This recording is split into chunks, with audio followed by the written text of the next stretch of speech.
I had slept several hours when I was suddenly aroused by a prodigious crash, followed by the clash of arms and shrill cries from the lower floor. Springing to my feet, I found that the bed upon which my comrade had lain was vacant, and that the door of the apartment was opened. As the uproar still continued, and as I seemed to discern his voice in the midst of it, I caught up my sword, and without waiting to put on either headpiece, steel breast, or arm plates, I hurried to the scene of the commotion. The hall and passage were filled with silly maids and staring drawers, attracted, like myself, by the uproar. Through these I pushed my way into the apartment where we had breakfasted in the morning, which was a scene of the wildest disorder. The round table in the center had been tilted over upon its side, and 3 broken bottles of wine, with apples, pears, nuts, and the fragments of the dishes containing them, were littered over the floor. A couple of packs of cards and a dice-box lay amongst the scattered feast. Close by the door stood Decimus Saxon, with his drawn rapier in his hand and a second one beneath his feet, while facing him there was a young officer in a blue uniform, whose face was reddened with shame and anger, and who looked wildly about the room as though in search of some weapon to replace that of which he had been deprived. He might have served Cibber or Gibbons as a model for a statue of impotent rage. 2 other officers dressed in the same blue uniform stood by their comrade, and as I observed that they had laid their hands upon the hilts of their swords, I took my place by Saxon's side, and stood ready to strike in should the occasion arise. "What would the maitre d'armes say, the maitre d'escrime?" cried my companion. "Methinks he should lose his place for not teaching you to make a better show. Out on him! Is this the way that he teaches the officers of His Majesty's Guard to use their weapons?" "This raillery, sir," said the elder of the 3, a squat, brown, heavy-faced man, "is not undeserved, and yet might perchance be dispensed with. I am free to say that our friend attacked you somewhat hastily, and that a little more deference should have been shown by so young a soldier to a cavalier of your experience." The other officer, who was a fine-looking, noble-featured man, expressed himself in much the same manner. "If this apology will serve," said he, "I am prepared to join in it. If, however, more is required, I shall be happy to take the quarrel upon myself." "Nay, nay, take your brattle," Saxon answered good-humoredly, kicking the sword towards his youthful opponent. "But, mark you, when you would lunge, direct your point upwards rather than down, for otherwise you must throw your wrist open to your antagonist, who can scarce fail to disarm you. In carte, tierce, or saccoon the same holds good." The youth sheathed his sword, but was so overcome by his own easy defeat and the contemptuous way in which his opponent had dismissed him, that he turned and hurried out of the room. Meanwhile Decimus Saxon and the 2 officers set to work getting the table upon its legs and restoring the room to some sort of order, in which I did what I could to assist them. "I held 3 queens for the first time today," grumbled the soldier of fortune. "I was about to declare them when this young bantam flew at my throat. He hath likewise been the cause of our losing 3 flasks of most excellent muscadine. When he hath drunk as much bad wine as I have been forced to do, he will not be so hasty in wasting the good." "He is a hot-headed youngster," the older officer replied, "and a little solitary reflection added to the lesson which you have taught him may bring him profit. As for the muscadine, that loss will soon be repaired, the more gladly as your friend here will help us to drink it." "I was roused by the crash of weapons," said I, "and I scarce know now what has occurred." "Why, a mere tavern brawl, which your friend's skill and judgment prevented from becoming serious. I pray thee take the rush-bottomed chair, and do you, Jack, order the wine. If our comrade hath spilled the last, it is for us to furnish this, and the best the cellars contain. We have been having a hand at basset, which Mr. Saxon here playeth as skilfully as he wields the small sword. It chanced that the luck ran against young Horsford, which doubtless made him prone to be quick in taking offense. Your friend in conversation, when discoursing of his experiences in foreign countries, remarked that the French household troops were to his mind brought to a higher state of discipline than any of our own regiments, on which Horsford fired up, and after a hot word or two they found themselves, as you have seen, at drawn bilbo. The boy hath seen no service, and is therefore overeager to give proof of his valor. Wherein, said the tall officer, he showed a want of thought towards me, for had the words been offensive it was for me, who am a senior captain and brevet major, to take it up, and not for a slip of a cornet, who scarce knows enough to put his troop through the exercise. You say right, Ogilvy, said the other, resuming his seat by the table and wiping the cards which had been splashed by the wine. Had the comparison been made by an officer of Lewis's guard for the purpose of contumely and braggadocio, it would then indeed have become us to venture a passado. But when spoken by an Englishman of ripe experience it becomes a matter of instructive criticism, which should profit rather than annoy. True, Ambrose, the other answered. Without such criticism a force would become stagnant, and could never hope to keep level with those continental armies, which are ever striving amongst themselves for increased efficacy. So pleased was I at these sensible remarks on the part of the strangers, that I was right glad to have the opportunity of making their closer acquaintance over a flask of excellent wine. My father's prejudices had led me to believe that a king's officer was ever a compound of the coxcomb and the bully, but I found on testing it that this idea, like most others which a man takes upon trust, had very little foundation upon truth. As a matter of fact, had they been dressed in less warlike garb and deprived of their swords and jackboots, they would have passed as particularly mild-mannered men, for their conversation ran in the learned channels, and they discussed Boyle's researches in chemistry and the ponderation of air with much gravity and show of knowledge. At the same time, their brisk bearing and manly carriage showed that in cultivating the scholar they hail not sacrifice the soldier. May I ask, sir, said one of them, addressing Saxon, whether in your wide experiences you have ever met with any of those sages and philosophers who have conferred such honor and fame upon France and Germany? My companion looked ill at ease, as one who feels that he has been taken off his ground. There was indeed one such at Nuremberg, he answered, one Gervinus or Gervanus, who, the folk said, could turn an ingot of iron into an ingot of gold as easily as I turn this tobacco into ashes. Old Pappenheimer shut him up with a ton of metal, and threatened to put the thumbikins upon him unless he changed it into gold pieces.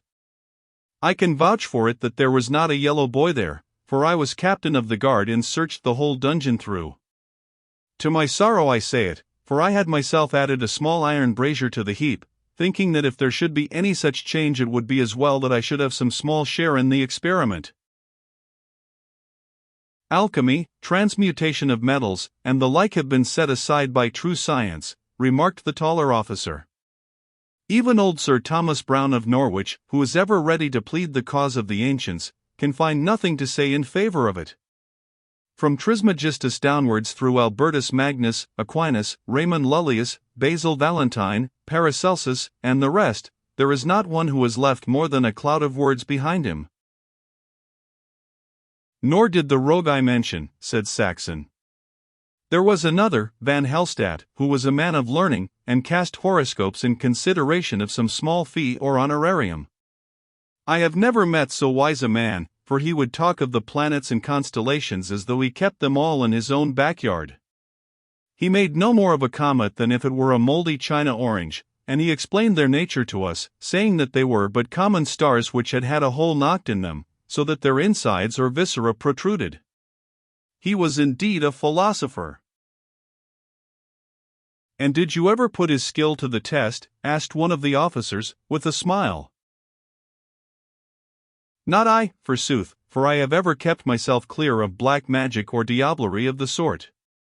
My comrade Pierce Scotten, who was an oberst in the Imperial Cavalry Brigade, did pay him a rose noble to have his future expounded. If I remember aright, the stars said that he was overfond of wine and women, he had a wicked eye and a nose like a carbuncle. They foretold also that he would attain a marshal's baton and die at a ripe age, which might well have come true had he not been unhorsed a month later at Obergrostock, and slain by the hoofs of his own troop. Neither the planets nor even the experienced farrier of the regiment could have told that the brute would have foundered so completely. The officers laughed heartily at my companion's views, and rose from their chairs, for the bottle was empty and the evening beginning to draw in. "We have work to do here," said the one addressed as Ogilvy. "Besides, we must find this foolish boy of ours, and tell him that it is no disgrace to be disarmed by so expert a swordsman. We have to prepare the quarters for the regiment, who will be up to join Churchill's forces not later than tonight. Ye are yourselves bound for the west, I understand?" "We belong to the Duke of Beaufort's household," said Saxon. "Indeed. I thought ye might belong to Portman's Yellow Regiment of Militia. I trust that the Duke will muster every man he can, and make play until the royal forces come up." "How many will Churchill bring?" asked my companion carelessly. 800 horse at the most, but my Lord Feversham will follow after with close on 4,000 foot. "We may meet on the field of battle, if not before," said I, and we bade our friendly enemies a very cordial adieu. "A skilful equivoque that last of yours, Master Micah," quoth Decimus Saxon, "though smacking of double-dealing in a truth-lover like yourself. If we meet them in battle, I trust that it may be with chevaux de frise of pikes and morgenstierns before us, and a litter of caltrops in front of them, for Monmouth has no cavalry that could stand for a moment against the Royal Guards." "How came you to make their acquaintance?" I asked. "I slept a few hours, but I have learned in camps to do with little rest. Finding you in sound slumber, and hearing the rattle of the dice-box below, I came softly down and found means to join their party, whereby I am a richer man by 15 guineas, and might have had more had that young fool not lugged out at me, or had the talk not turned afterwards upon such unseemly subjects as the laws of chemistry and the like." "Prithee, what have the Horse Guards Blue to do with the laws of chemistry?" "Wessenberg of the Pandours would, even at his own mess table, suffer much free talk, more perhaps than fits in with the dignity of a leader. Had his officers ventured upon such matter as this, however, there would have been a drumhead court-martial, or a cashiering at the least." Without stopping to dispute either Master Saxon's judgment or that of Wessenberg of the Pandours, I proposed that we should order an evening meal, and should employ the remaining hour or two of daylight in looking over the city. The principal sight is of course the noble cathedral, which is built in such exact proportion that one would fail to understand its great size did one not actually enter it and pace round the long dim aisles. So solemn were its sweeping arches and the long shafts of colored light which shone through the stained-glass windows, throwing strange shadows amongst the pillars, that even my companion, albeit not readily impressed, was silent and subdued. It was a great prayer in stone. On our way back to the inn we passed the town lock-up, with a railed space in front of it, in which 3 great black-muzzled bloodhounds were stalking about, with fierce crimson eyes and red tongues lolling out of their mouths. They were used, a bystander told us, for the hunting down of criminals upon Salisbury Plain, which had been a refuge for rogues and thieves, until this means had been adopted for following them to their hiding places. It was well nigh dark before we returned to the hostel, and entirely so by the time that we had eaten our suppers, paid our reckoning, and got ready for the road. Before we set off I bethought me of the paper which my mother had slipped into my hand on parting, and drawing it from my pouch I read it by the rushlight in our chamber. It still bore the splotches of the tears which she had dropped on it, poor soul, and ran in this wise. Instructions from Mistress Mary Clarke to her son Micah, on the 12th day of June in the year of our Lord 1685. On occasion of his going forth, like David of old, to do battle with the Goliath of papistry, which hath overshadowed and thrown into disrepute the true and reverent regard for ritual which should exist in the real Church of England, as ordained by law. Let these points be observed by him, namely, to wit: 1. Change your hosen when the occasion serves. You have 2 pairs in your saddle-bag, and can buy more, for the wool work is good in the West. 2. A hare's foot suspended round the neck driveth away colic. 3. Say the Lord's Prayer night and morning. Also read the Scriptures, especially Job, the Psalms, and the Gospel according to St. Matthew. 4. Daffy's elixir possesses extraordinary powers in purifying the blood and working off all phlegms, humors, vapors, or rheums. The dose is 5 drops. A small phial of it will be found in the barrel of your left pistol, with wadding around it lest it come to harm. 5. 10 golden pieces are sewn into the hem of your under doublet. Touch them not, save as a last resource. 6. Fight stoutly for the Lord, and yet I pray you, Micah, be not too forward in battle, but let others do their turn also. Press not into the heart of the fray, and yet flinch not from the standard of the Protestant faith. And oh, Micah, my own bright boy, come back safe to your mother, or my very heart will break. And the deponent will ever pray. The sudden gush of tenderness in the last few lines made the tears spring to my eyes, and yet I could scarce forbear from smiling at the whole composition, for my dear mother had little time to cultivate the graces of style, and it was evidently her thought that in order to make her instructions binding it was needful to express them in some sort of legal form. I had little time to think over her advice, however, for I had scarce finished reading it before the voice of Decimus Saxon, and the clink of the horse's hoofs upon the cobblestones of the yard, informed me that all was ready for our departure.